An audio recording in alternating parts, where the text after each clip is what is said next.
People are slowly making their way in today, just like last week for some reason.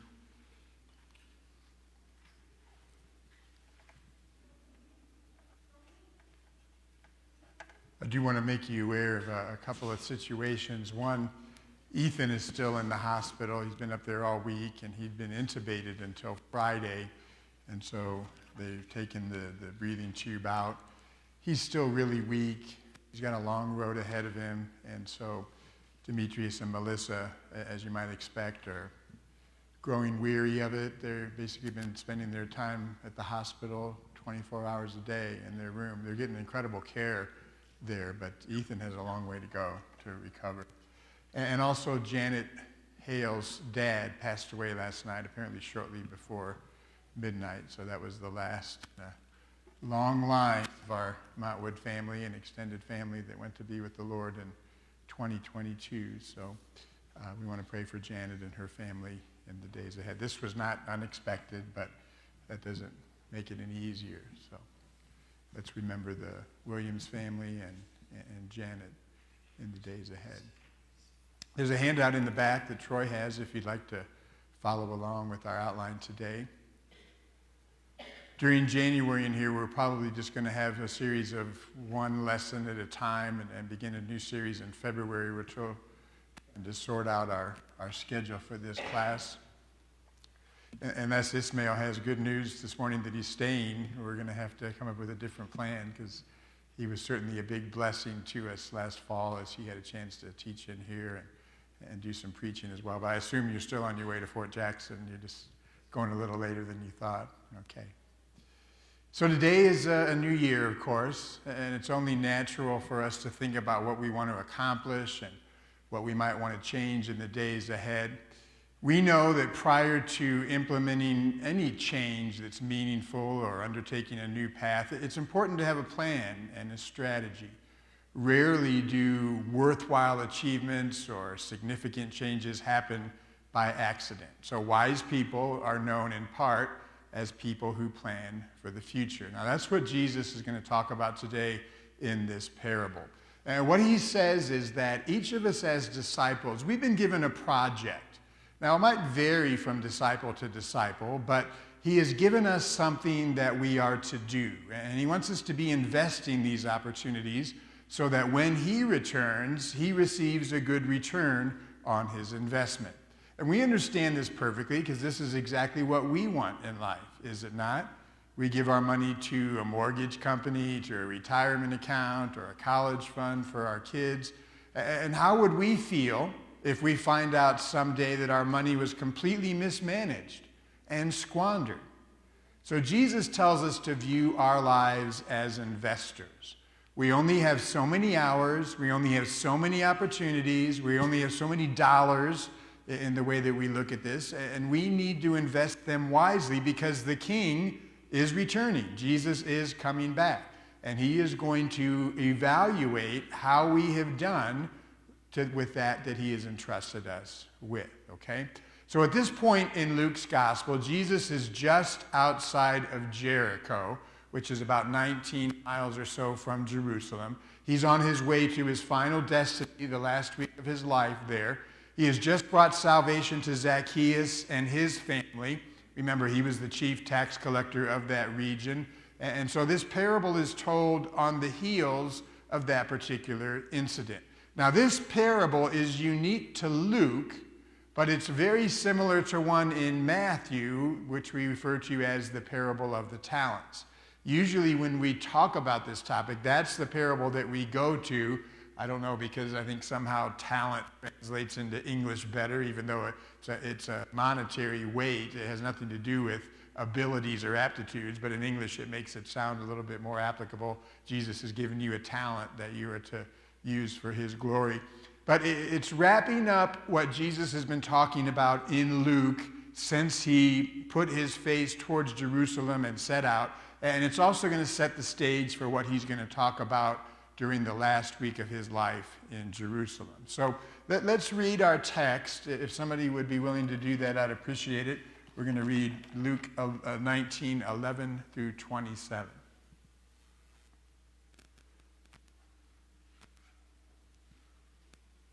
While they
Okay, thank you very much, Lacey.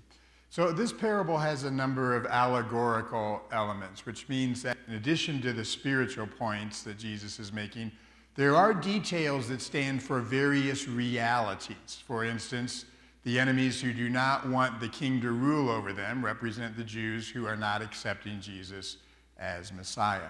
Now, studying the parables in Luke is a good thing. In fact, it's often a piece of cake because the physician often tells us the basic meaning of the parable even before Jesus speaks it. Here he is telling us that because some of the people thought that when he got to Jerusalem, he was going to establish an earthly kingdom and begin his reign there, this is why he told the parable. One of the main points is that the king is indeed king with a kingdom, but he is going to go away for a while before he comes back and establishes his kingdom permanently. So that's the first point that Luke wants us to understand, is to make it clear that some people who are expecting Jesus to be king imminently were mistaken. And so that's why he told this parable, at least initially. Now, those of you who have studied parables with me before, what's the first thing that we usually try to do in order to interpret the parable? Well, the context is one thing. What else? What are we going to see in the parable which we need to decipher to be able to understand what Jesus is getting across? The subject, okay, or the characters. There's different characters in each of his parables, and so when we understand who each character represents, then we'll have a pathway to interpreting exactly what he is trying to get across. So the man of noble birth in the parable clearly refers to Jesus himself. He is to receive a kingdom and then return.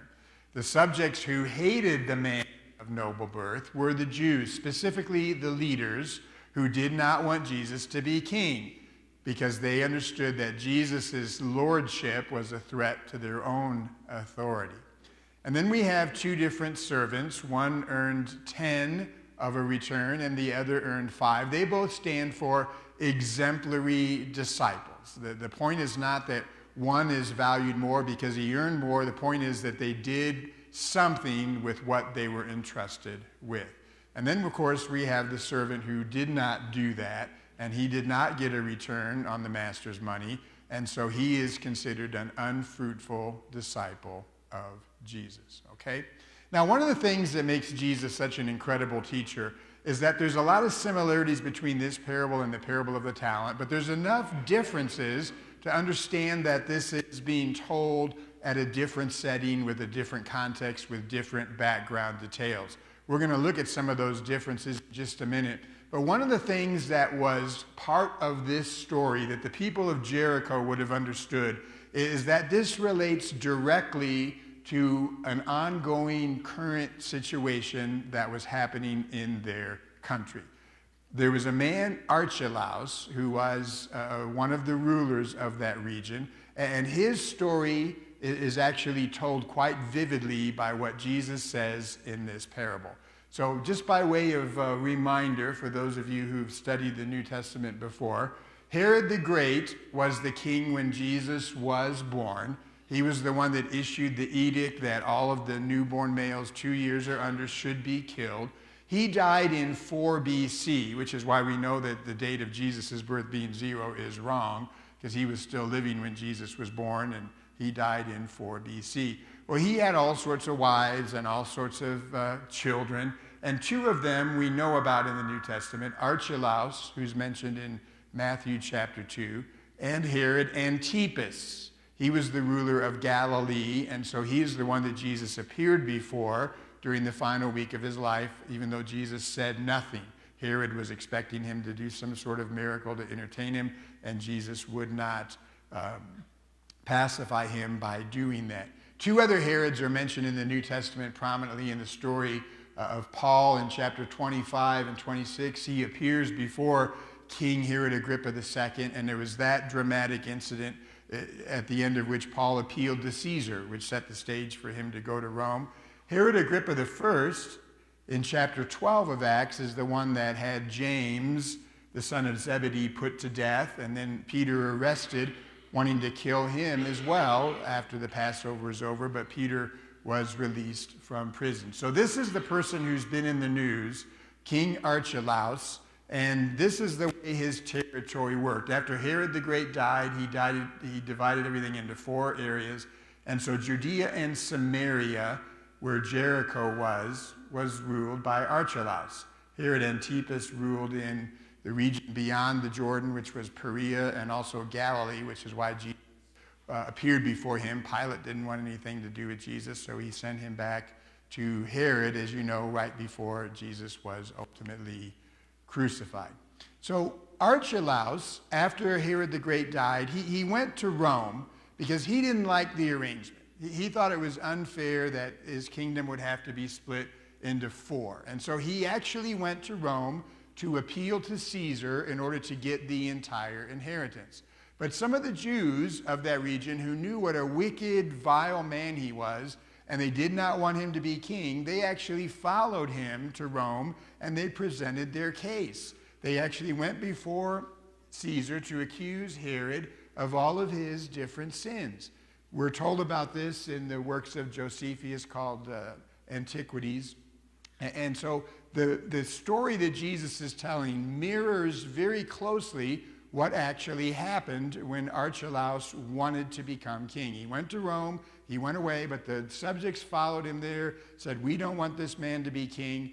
Herod reached a compromise, basically saying, I'll let you have the 4th, and if you do a good job, then I'll give you more land later on. It was just a way to get Archelaus away from him because he didn't want to be involved in such a petty matter. But when Archelaus got back, he actually had about 3,000 of his subjects who had gone to Rome to protest him being king, put to death. And so that mirrors very much what happens at the end of the parable when the king puts to death those who had opposed him trying to be king. But anyway, the genius of Jesus is he's taking a current event that everybody would have known about, and he's using that as a way to introduce his spiritual points that he is making. Okay? So the way that Jesus relates to Archelaus is seen over and over again. They were both of noble birth, of course. Jesus, as Ismail reminded us of a couple of weeks ago, was the Word who was with God and then became flesh when he became a human being. He left in order to be appointed king. Jesus, as you know, after his ascension, went before the Father and received authority over everything. And then he says that right before he leaves this earth in Matthew 28:18. All authority in heaven and on earth has been given to me. There was an incident earlier in Luke where Jesus went up to pray with his 3 closest friends, and Moses and Elijah appeared in order to have a discussion with Jesus. We don't know everything that was discussed, but they specifically were talking about his departure, which is what was going to take place during the last week of his life. He was appointed in a distant country. Now, the point of the distant country is not that heaven is such a long way away. We have no idea where it is, how many light years it might be away, or maybe it's nearby and we're just not able to see it. The point of the distant country is this. It takes a long time to get there, and it takes a long time to come back. And so Jesus' return, while certain, is a long way off. At this point, it's 2,000 years and counting. The reason why Jesus emphasizes that to us is what? Why does Jesus want us to know it's going to be a while before he returns? They were expecting the kingdom right away. And what often happens as human beings when we know something, we've been promised something, but it's not going to happen anytime soon? That's right. We have a tendency to slack off and not work so hard, thinking that, I'll tidy it up later once the arrival is near. Exactly. Isn't that human nature? If we were teenagers, parents went away on a weekend trip, not that this ever happened to my brother and I, but we're not going to be worried about doing the dishes or cleaning anything up on Friday night or Saturday, right? If they're coming home Sunday afternoon, Sunday about 2 o'clock, we better get busy so it doesn't look like we let the house go. The same thing may happen at work, right? If you know the boss is going to come by in the afternoon, in the morning you're not too concerned about it, but just before he arrives, you want to make sure you're hard at it, right? So he sees something.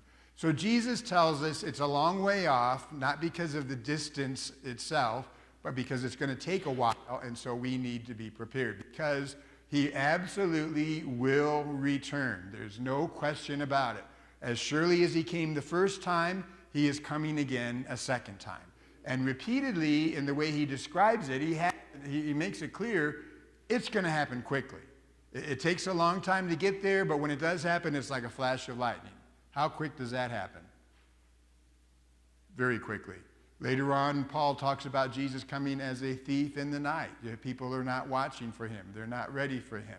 And finally, of course, just as Archelaus was hated, Jesus was hated by his subjects, the subjects being the Jews, specifically their leaders. So I mentioned we'd do a little comparison, and then we'll break this down.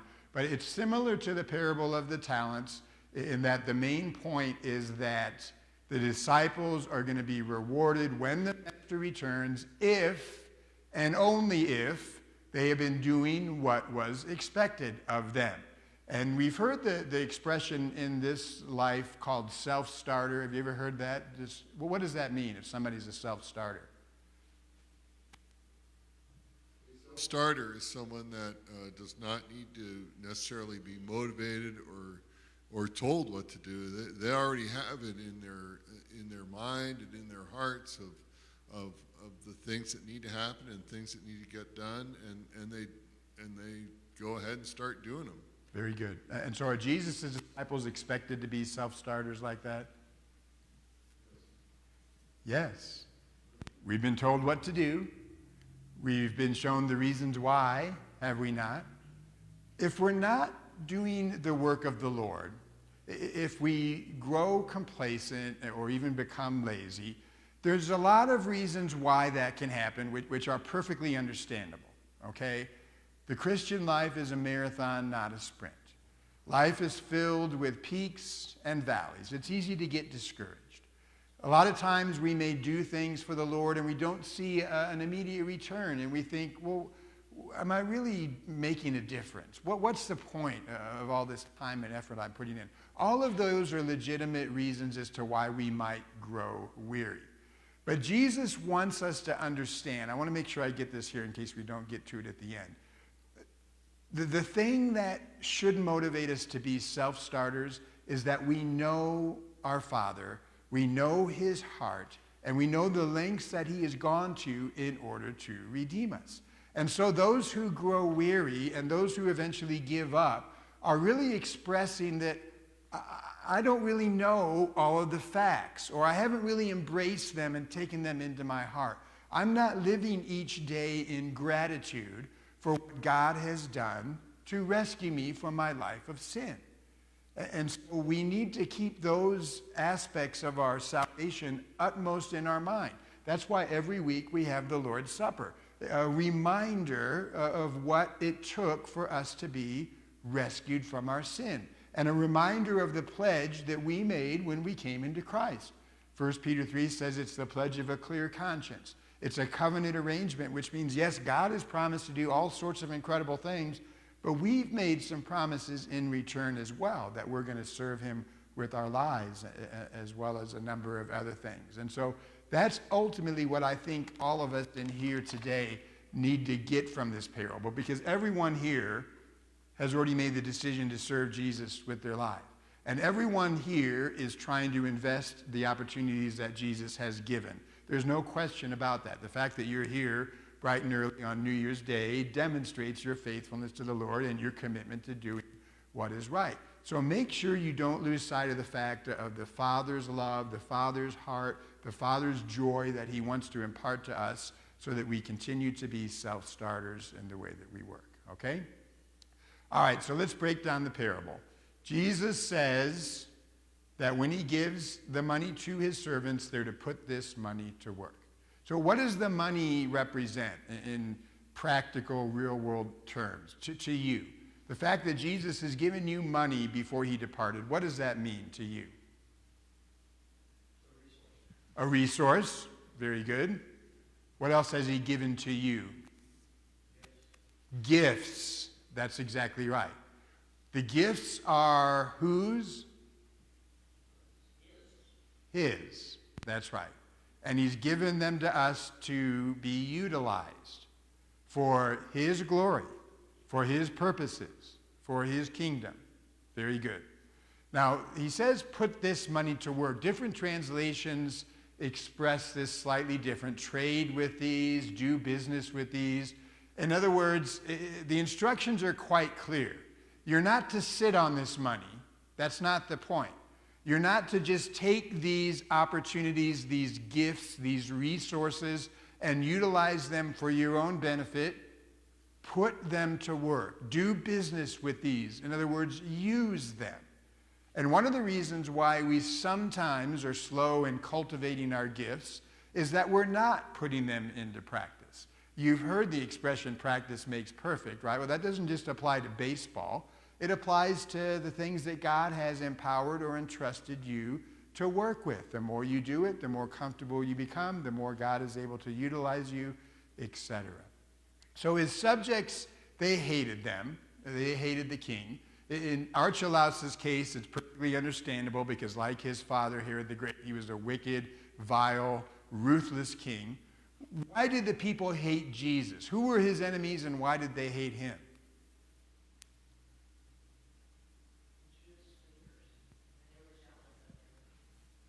They were jealous of him in many ways, yes. Why else? Yes? Well, I mean, at one point they even say, they saw Jesus as a threat. They thought that if he was made king, then the Romans would come and take away their power and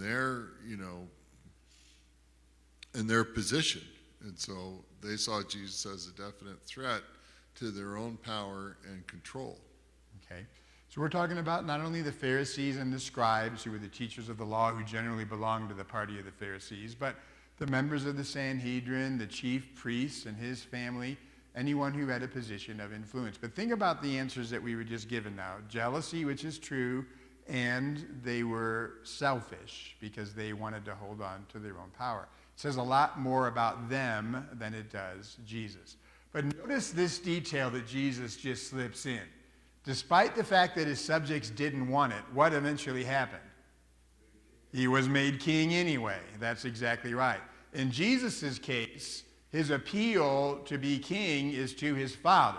God is the one who has exalted him to the highest place. God is the one who has given him a name that is above every name. So it doesn't matter who opposes Jesus, who wants to stop him, who doesn't like the idea of him being king. It doesn't matter because his Father is going to appoint him anyway.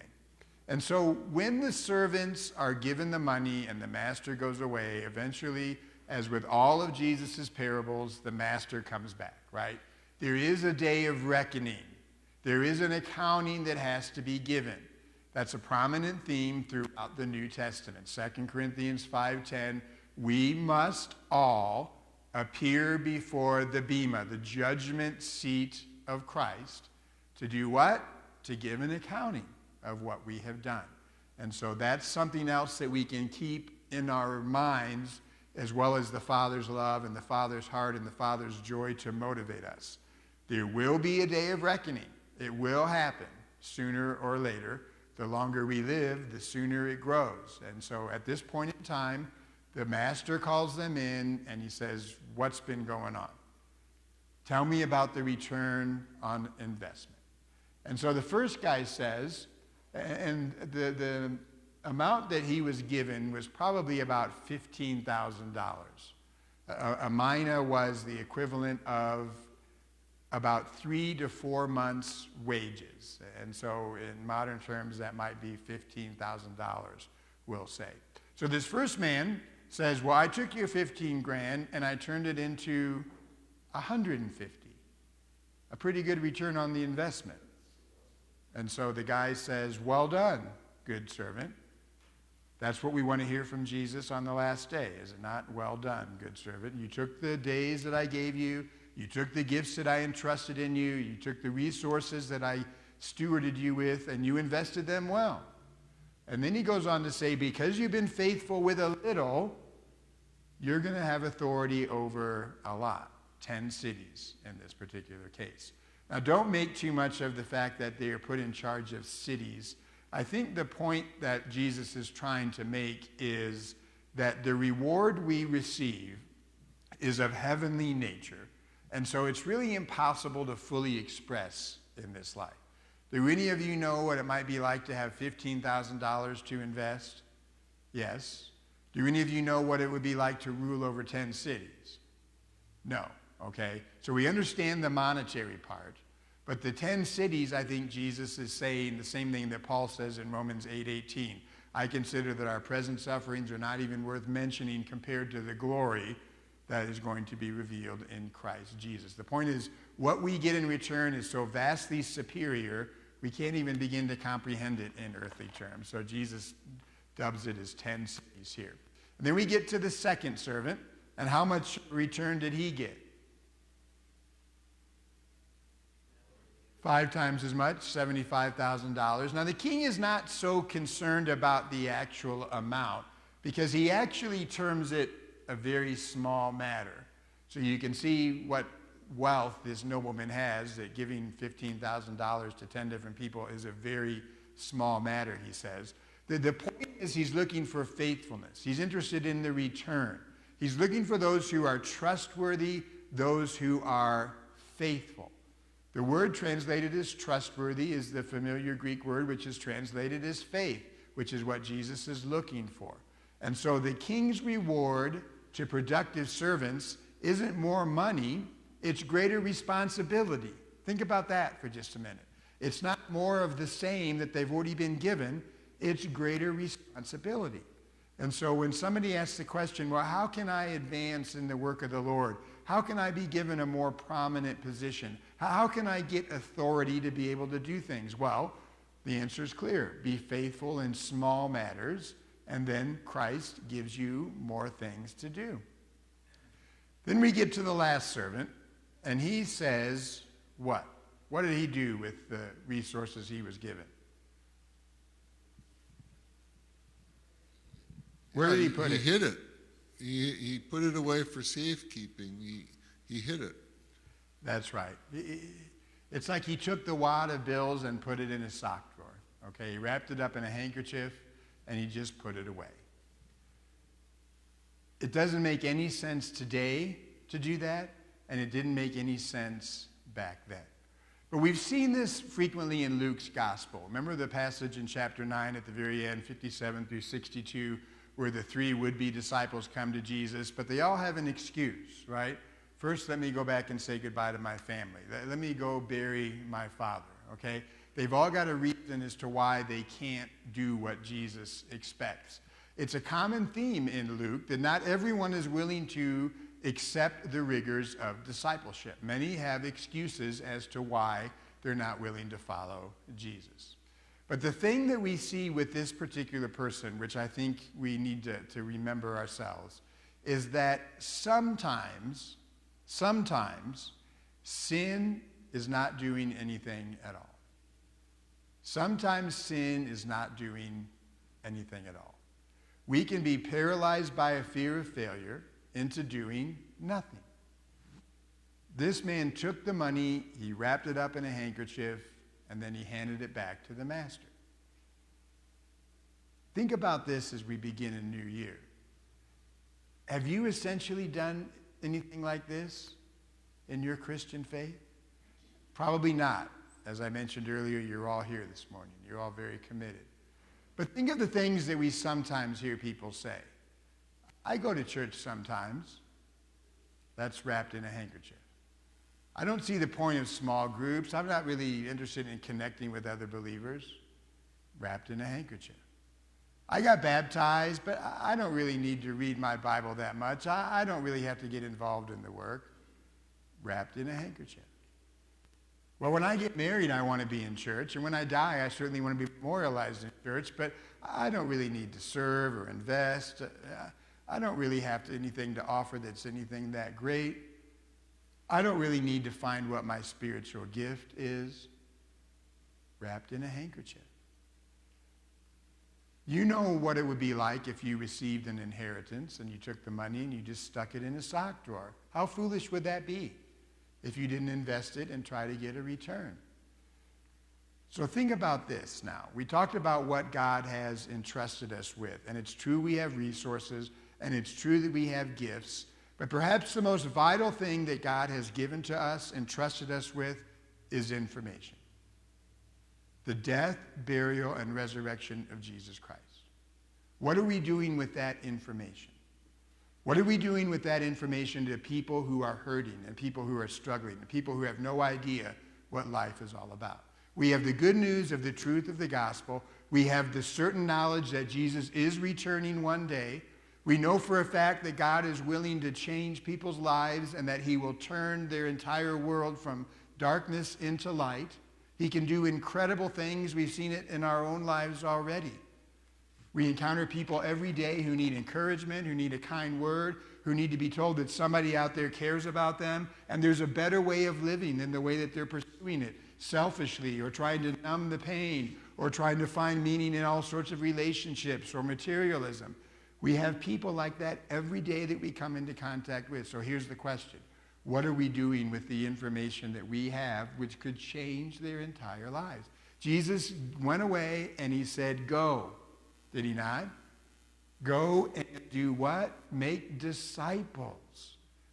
You have to baptize them. That's when you become a disciple. But teach them about everything that I have told you about. Teach them to obey everything I've commanded. Show them what a changed life looks like. Tell them about how wonderful I am because I'm willing to lay down my life that you may have a better future. That's what I want to challenge you with here today. You're all committed to the cause. You all have put your money where your mouth is. You're all using your gifts and your talents. But what are we doing with the information we have that everybody out there so desperately needs to hear? Have we taken it and wrapped it in a handkerchief and thrown it in a sock drawer? Well, notice what the man says. The wicked servant actually lays the blame on whom? Right. He doesn't say, I was afraid because I'm not very smart, or I didn't really know what to do. I'm not really shrewd with these matters. I was afraid of you because you're a hard man. You take out what you don't put in. You reap that which you do not sow. So the master says to him what? How does he term him? That's right. He is saying, you are wicked. He doesn't say you were not quite as hardworking as I thought. He doesn't say you should have tried harder, or you should have sought counsel, or he doesn't say you're too timid to make a difference. He says you're wicked. That's exactly what he says. Jesus says that the very least you could do was put it in the bank and get a little interest. The very least you could do is give a little bit, serve a little bit. The very least you could do is at least crack your Bible occasionally. If you're not going to make your life count for God and give yourselves wholeheartedly to him, at least do something. It may be an unimpressive return, but it's better than nothing. So the wicked servant has been lazy, but he has deliberately refused to do anything that would benefit his master. And is he given a second chance? No. Some people think, well, I'm never going to do grand and glorious things. But the goal is to be faithful and to get started. The longer you wait, the more challenging it is. And so then Jesus applies by saying, to everyone who has, more will be given. The point is, if you're faithful with some, God is going to give you more responsibility. The issue is not that all disciples have equal work or equal gifts or even equal reward, because one gets 10 cities and the other gets 5.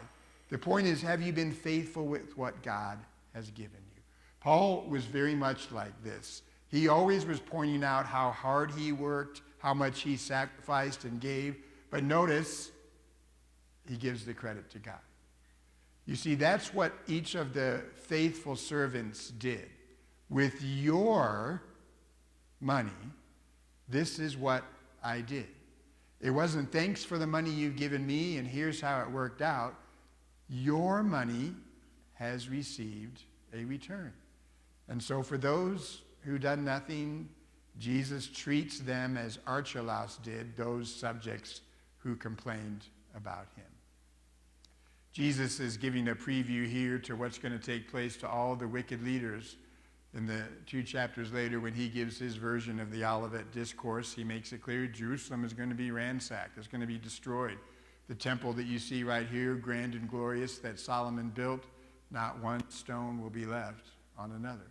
Punishment for those who are wicked, punishment for those who resist God's will, punishment for those who refuse to participate is going to be most severe. He makes that abundantly clear in this passage. All right? So in the short time we have left, let's review the lesson so that we make sure we understand. Jesus is going away for an undetermined amount of time. Okay, we don't know when it will be. Matthew 24:36 says this to everyone who puts out all of these end-time prophecies and looks at signs that are taking place in the Middle East, and the countdown is underway. Matthew 24:36, no one knows the hour of my return except the Father who is in heaven. He hasn't even entrusted the angels with that particular information. He's entrusted them with a lot of information, but not that. Go ahead, Troy. Just so I understand, as far as the second coming is concerned, when someone, like, when I die, that's not considered the Lord's second coming, right?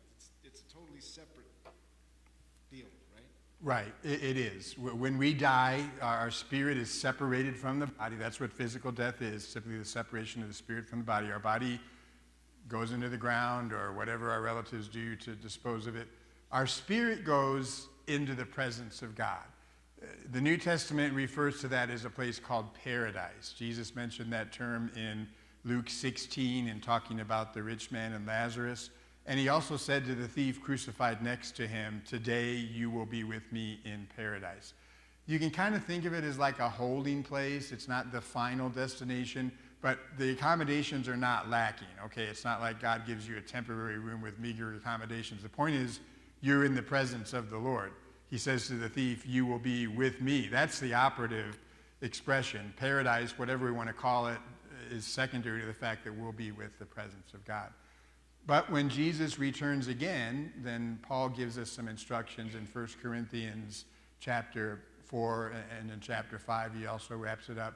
When Christ returns, the dead in Christ will rise first, then those who are still alive will meet him in the air, and so we'll be with the Lord forever. So no, there's two separate events still to come for most of us, I would say.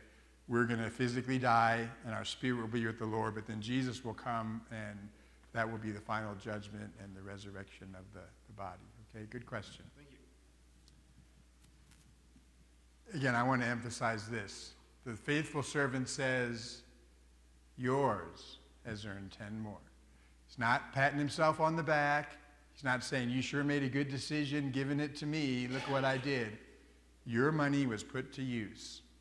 Whenever we start thinking of things as our own is when we get into trouble. He rewards according to what was accomplished.